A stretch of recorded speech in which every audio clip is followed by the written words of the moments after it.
playing some old songs, and it all just suddenly comes back. Her carer said, I've never seen her look like that, her face smiling, her breathing opening up, relaxing, and it just playing songs that she remembers. And she'll say, oh yeah, I remember that song, oh, it reminds me of this, and it reminds me of that.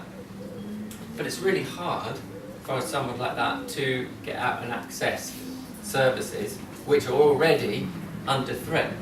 So she needs 24-hour carers, so everything is, the logistics of people with these challenges accessing these services is already really difficult. So we can create environments where, okay, we're making it one step, or at least one step more accessible and easier for people to come in and access some of this support.